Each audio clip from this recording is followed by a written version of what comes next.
Oh, hi, and welcome back to my channel. It has been a while.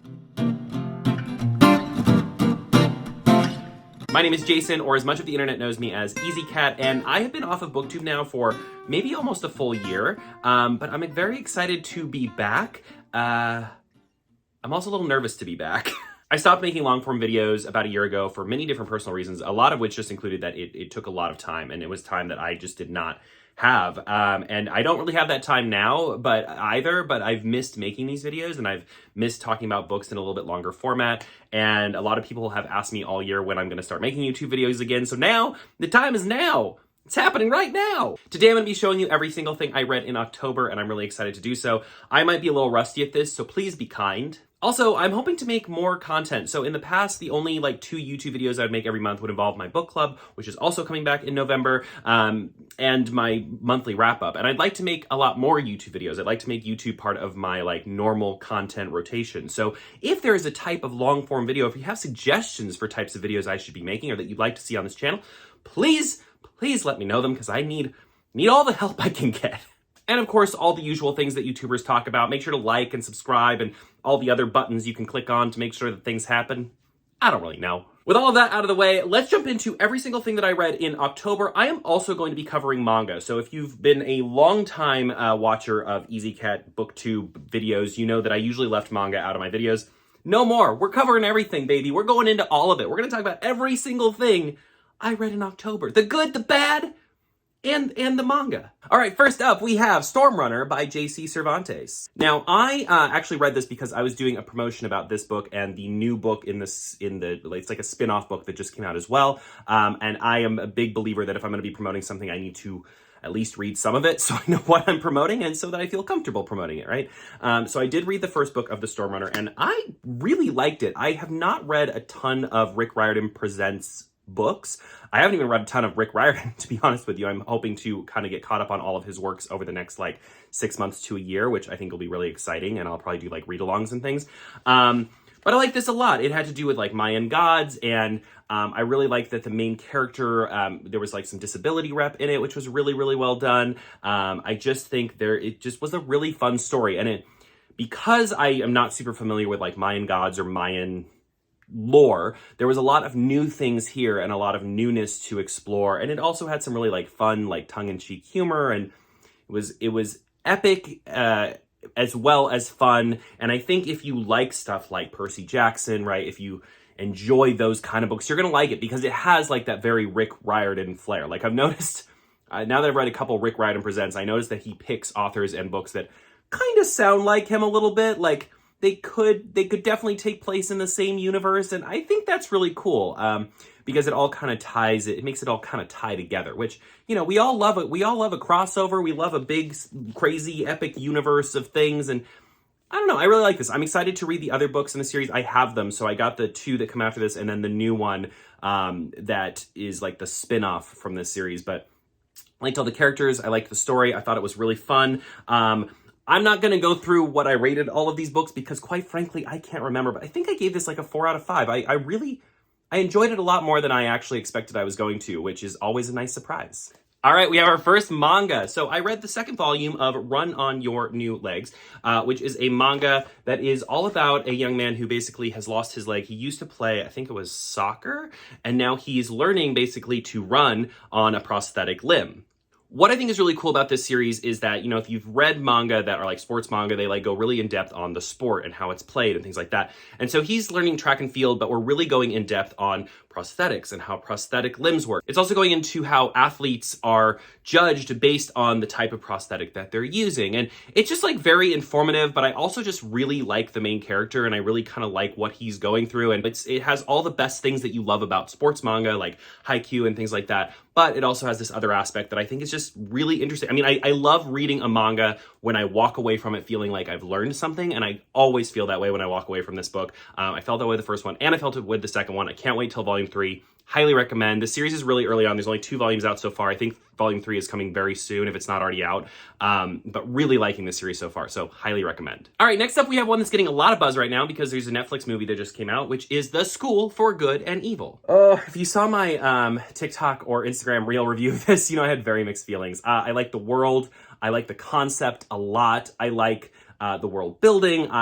This idea that basically the idea, if you haven't ever heard of this, is that these two girls get like kidnapped and taken to the school for good and evil, but the one that you would think would go to the school for good ends up going to the school for evil, and the one you would think would go to the school for evil ends up going to the school for good. And it really kind of analyzes what makes good and evil, and it kind of dissects those ideas and those tropes, and I really like that. But this is not something I probably would have noticed a few years ago, but ever since being on TikTok and on Bookstagram, I feel like I read a lot more critically, which I think is a really good thing. And one of the things that I really struck me in this that I don't think would have struck me 5 years ago is just how much the characters focus on body image. Several characters from both schools often comment on the bodies of other characters, calling them fat. There's also even one of the characters that we kind of see as being good, they're in the school for good, comments on how much one of the characters is eating in a really negative way. I don't know, I really didn't like it. I think at this point in time, I don't really want to read about characters being so hurtful to different body images. And not only that, so yes, there's fat phobia in the book, but there's also just a lot of attention for these are teenagers, young teenagers, and there's a lot of focus put on their bodies and how they look, and all of that it's very weird. It feels very weird reading this. So it definitely was a book that there was a lot that I liked, but there was that I didn't like. And so when I posted this, a lot of people were like, well, you have to wait till the fourth or fifth book, and then, they make it all make sense. I'm like, you shouldn't have to wait 4 books to not feel like a book has fat phobia in it. Am I crazy for thinking that? I don't know. Maybe I am. I don't know. So I am at least going to read the second one because I do kind of want to see what happens next. Like I said, I liked a lot about this book. I really liked the concept, and I liked a lot of the execution. There just was... There were so often mentions of characters' weight or characters' looks that it took me out of the story. At one point, I said this in my other review. I turned to my husband and I said, I feel like this author hates fat people. That's how frequent it was, to a point where I felt like the author was making a point to interject that into multiple scenes throughout the book. And that to me is not great. But I do want to give it more of a chance and just see if it gets better. So we'll see. Another manga. If you are not reading this series, my goodness, I Think Our Son is Gay. I read volume 3. Very fast read, very quick, cute read. What I love about this series is that it is told basically from the mom's point of view, and she is kind of watching her son, and she thinks her son is gay, but she's waiting for him to come out, and he's showing a lot of signs that he's gay, and she is just trying to make him feel comfortable, and she's trying to kind of learn about him from afar, and she's trying to be a good mother for him, even though she doesn't quite know what that means, because it's not like you get a training book on how to have a gay son. But I just love it. It's so wholesome, but it's also just so heartwarming. And it's just, and you see this mom just trying so hard. And then you'll see other people around her might say things that are homophobic. And you'll see her reaction to that. Oh, I don't really like that. I don't think that's quite right. And just seeing her try to be accepting, even though she doesn't necessarily know what that acceptance looks like. And also she's still waiting for her son to come out to her. It's just so unique and so lovely and so positive. And I think we've seen, in the media and in books and in movies and in TV, we've seen so many coming out stories. And yet this one manages to feel very original because of the viewpoint it's told from and the way that it's told. It's adorable. Highly recommend. Volume 3 is out now. I think Volume 4 comes out, if not later this year, early next year. So really liking it so far. Check it out. Another manga we have is Night of the Living Cat. So essentially, this is all your zombie movie tropes put into a book, except instead of turning into zombies, they turn into cats. And so if a cat touches you or nuzzles up against you, you also turn into a cat. So there's this outbreak of people turning into cats. It sounds fantastic to me, to be honest, to be turned into a cat. Something I loved about this is that even though it does have a lot of horror tropes, it's not horrific. Horrific. There we go. It never feels scary. It feels very tongue-in-cheek and very silly, but also it's really well thought out, and it seems like there's a deeper mystery going on as well. It was definitely a little bit deeper than I expected it to be, which is always a good thing. I really loved it. I think if you're a cat fan, and also if you're a zombie fan, and if anything I just said sounds interesting to you, this is worth a pickup because it's silly but fun, but it's good. I can't wait to see where they go next with it, because it's so ridiculous, and every scene you can see kind of where they got the inspiration for it from, which I think is just so fun. So Night of the Living Cat, it's a fun manga, and Bonus, it has really good art, which we always love when a manga has really good art. So there you go. If you've been following me on my other social medias, you know that I am attempting to read every single Discworld book. Not in a row, because I think I would get burned out, but every other or every third book that I read now is a Discworld book. So the first one I read in October, I read 2 in October. One was Pyramids. I'm really enjoying Discworld so far. This was not one of my favorites, but it was definitely not my least favorite either. I think it's a very interesting book because it kind of steps outside everything that I've sort of been introduced to so far in this world. I think the thing I liked most about this book in the series is satire-wise, we're really looking at like traditions and why traditions exist and how traditions are great because they bring people and families together, but they can also be a little silly and they can also be a little ridiculous. And if we lose sight of why the tradition exists, what's even the point of it anymore? The book also does a really good job of talking about like people in power and how much power do they actually really have and who actually holds the power in a political system, and you know, how do they push that agenda and things like that, which I thought was, again, really, really well done. There's a lot of really funny moments in this one. Like I said, I don't think when I get to the end of Discworld, when I've read all 41 books, do I think Pyramids is going to be one of them that stands out to me as like, oh yeah, that was one of the really good ones? I don't think so, but it was a very fun book, and I liked that it, like I said, it stepped outside of like everything I've seen so far. So I'm reading them in publication order, which a lot of people have told me is the wrong way to read them. Sorry, that's how I'm reading them. But it steps outside of Rincewind and the witches and death, and I liked seeing some more aspects of this world. I don't feel like I'm in a rush to see these characters again, and I've heard that I probably won't, and that's okay. It was a nice one and done story. If you're looking to get into Discworld, this is probably not where I'd recommend to start. The next book that I'll talk about, I would recommend as a great starting point.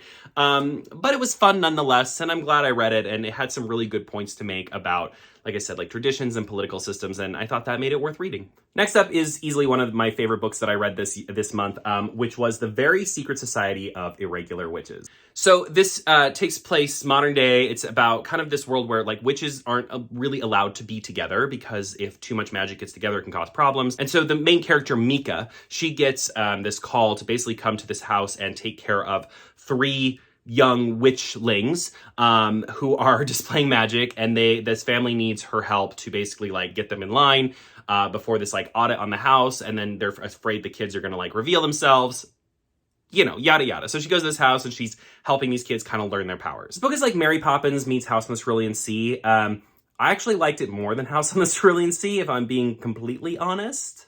I just think it's very wholesome. It does the magic element, like that witchy element, really, really well. And like it has, like, if you're looking for like a cozy, witchy, spooky season kind of read, this had all of that. And it had it exactly in the way that I wanted it to have it, which I think was really great. It also has a lot of really great like found family. And again, this is a book that talks, you know, just like I said with Pyramids, about tradition and why we have these traditions and are they really that important? And, you know, why do we make these rules to separate ourselves from each other when we could break down those boundaries and, you know, forge ahead together? It also just, I thought that there's like a little love story in the book. I thought that was really cute.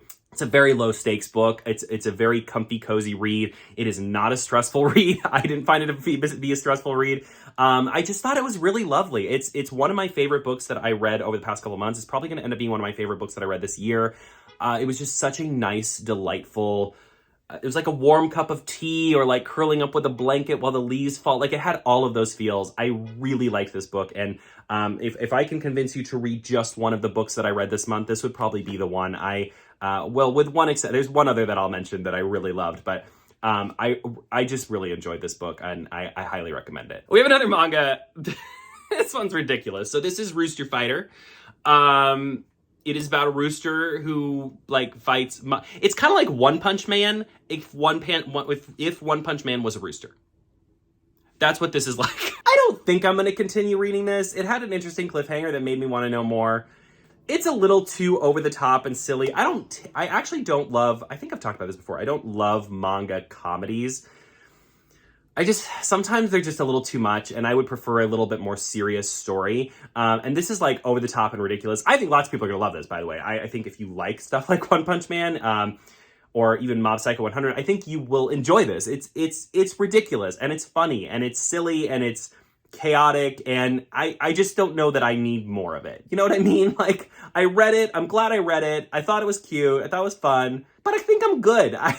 We'll see. I mean, maybe I'll hear that it like gets even more in depth, and basically there's like a rooster fighting demons, and like I said, it's ridiculous. So for now, I'm done with this series. I'm not going to pick up volume 2, but you never know. Maybe in the future I'll check it out again and jump back in. We'll see. Next up, we have Hotel Magnifique, another one that I've owned for like a year and finally had time to pick up and read. So that's exciting. So this young girl and her sister end up like basically forcing their way into this magical hotel where they end up getting jobs, and then they end up like kind of uncovering these dark secrets that lie in wait under the beautiful, fanciful magicalness of the hotel. I picked this up because people said that it was similar to Spirited Away, and there are definitely some story elements that remind me of Spirited Away, but like the vibes, it just doesn't have the same feel as Spirited Away, if that makes sense. Like there are plot points that I'm like, oh yeah, that reminds me of Spirited Away, but it doesn't feel like Spirited Away. I think my thing with this is I can totally see why people would enjoy it. It's a perfectly fine young adult fantasy book. My issue is that I think it's a little too derivative. Like it reminds me of so many other things that it often just felt not very original or different. It didn't blow my mind by any stretch of the imagination. It was very like middle of the road young adult fantasy.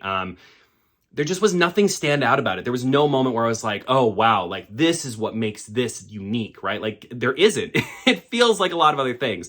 In particular, Caraval, if you've ever read Caraval, this feels very much like that. It kind of feels like a young adult, like less well put together, like Night Circus. So maybe if you're looking for that, I love the Night Circus, and I didn't like this as much as the Night Circus, but I think if you're looking for kind of something in the same realm, you might enjoy this.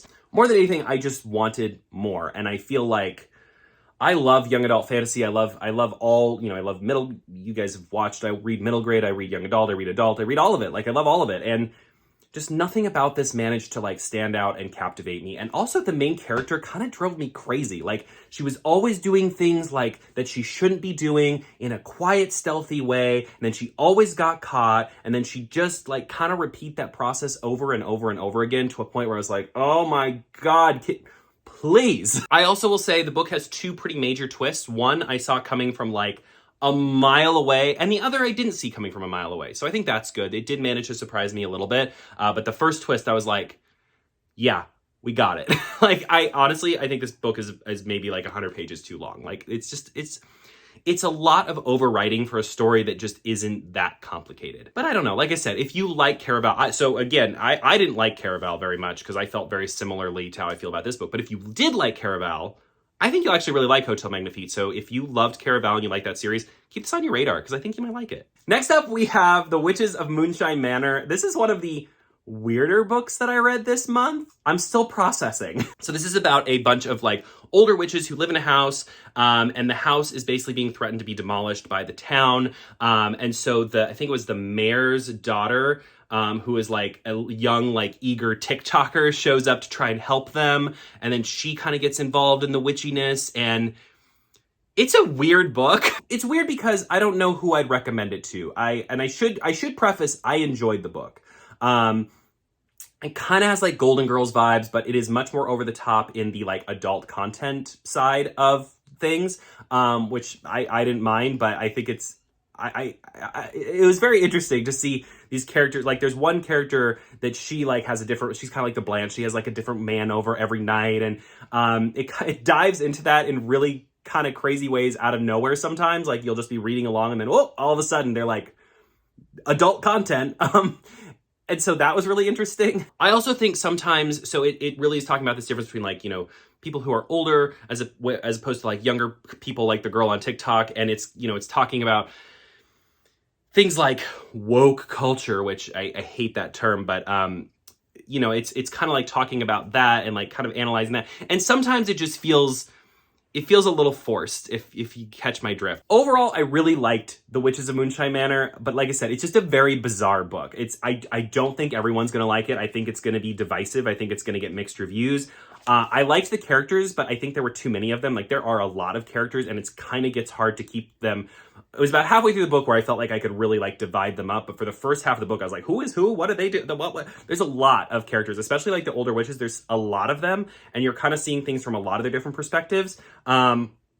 And it felt a little like clustered for the first half of the book. The second half of the book, I was really like, okay, I understand who everybody is. I'm ready to go. I also think the end of the book was really satisfying and really beautiful. I actually cried a little bit at the end, so I thought that was really lovely.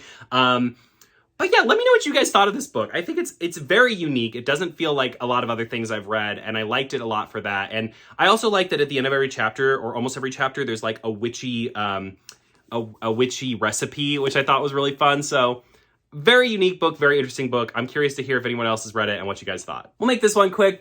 I read Blue Period number 7. You guys have probably heard me talk about this before, but this is turning into probably my favorite manga series. I think a couple more volumes in, I'll probably just say this is my favorite manga because I just absolutely love it. It's about a young man who is in high school. He discovers art and basically starts like trying to learn to be an artist, to go to art school. And this is the first book in the him going to art college arc, and introduces a lot of new elements and kind of his stress about college and his stress about not feeling good enough. I think anybody who has ever wanted to create or wanted to be an artist or a creator of things ever will really enjoy this, because it really talks about the work and the insecurities and the learning and how hard it is to be original and be different and create. And it's just absolutely stunning. It just really stands out. If you're not reading Blue Period yet, I cannot highly recommend it enough. It is so phenomenal. All right, we're getting towards the end here. Next up is The Midnight Club. Some of you may have seen my TikTok about this, and many of them asking for a better, deeper review, because all I said in my TikTok was that I hated it. I just was like, hated it. I read this because I was interested in watching the Netflix show, which I still have not watched. And part of that was because I really did not like this book. Essentially, what's going on in this book is sort of two things are happening. So the Midnight Club is a group of kids who are living at a hospice, and they are all basically dying of different things like cancer and things like that. And they meet at midnight to tell stories to each other. And so part of the story is about these kids, and part of the story is like these different stories that they are telling. It has kind of like an anthology short story feel about it in that way. But I ended up not liking either parts of that. So I didn't love the stories that they were telling, because all of the stories, none of them felt very cohesive. They all feel like, you know, teenagers getting together to just kind of tell random stories that don't always have the satisfaction of like good storytelling to them. I think there are moments in the stories that I liked, and there are concepts of those stories that I liked, but the actual like execution of them telling the stories feels like teenagers telling stories, and they're just not very well built. I guess it makes sense because they are teenagers. They would be telling stories that don't always make sense or don't always like have good structure or whatever. But a lot of the book is dedicated to these stories, and I didn't really care for any of them. The other part of the book is dedicated to these kids being in hospice. And honestly, if you've ever heard someone talk about a little life and say, you know, talk about how a little life is just trauma after trauma after trauma, and sometimes reading A Little Life kind of feels like the author is just trying to see how traumatic they can make things. That's how I felt about The Midnight Club. I felt like every element of these kids that was introduced was just there to like turn the crank on the trauma a little bit more. It's like, how can we make this more traumatic? Well, we'll do this. We'll make this part more traumatic. This can be even more sad. This can be even more depressing. And it just felt like constant like trying to top itself of how traumatic and depressing it could be. And I didn't like that. Like, I just didn't like it. I think, you know, I can see so many people commented like, oh, I really loved that book. And I get why. Like, there is some beautiful storytelling in these children and their stories and what is happening to them. And it is incredibly heartbreaking. But to me, every element introduced about every character and every moment of these kids' lives was so depressing that by the end, I rolled my eyes at one point. Like, they introduced an aspect of one character where he was like, well, actually, this is what's happening to me. And I was like, of course it is. Because of course that's the next logical step to making this the most depressing book ever made ever. It's like there was a checklist of like how to make the most depressing book that's ever been a book. And this author, Christopher Pike, just like went down the checklist. Check, check, check, check, check. And it was exhausting. I mean, it's just a very short book, and I was exhausted by the time I got to the end of it. Like, it's just too much. It was just too much depression and trauma, and no, not for me. It was not for me. All right, so I said that I read 2 Discworld books. The next one is Guards. I loved this. This was so good. This is basically about the city, the Night Watch of Ankh-Morpork, which is the main city in Discworld, and their really ineffectiveness to do their jobs. And it's not always their fault that they're ineffective. Sometimes it is, but sometimes it's just like the greater system. There's also a cult in the book who is trying to put a new king, or put a king on the Ankh-Morporkian throne. So they summon a dragon to do so. And of course, that backfires, and now the Night Watch kind of has to try like figure out how to stop the dragon.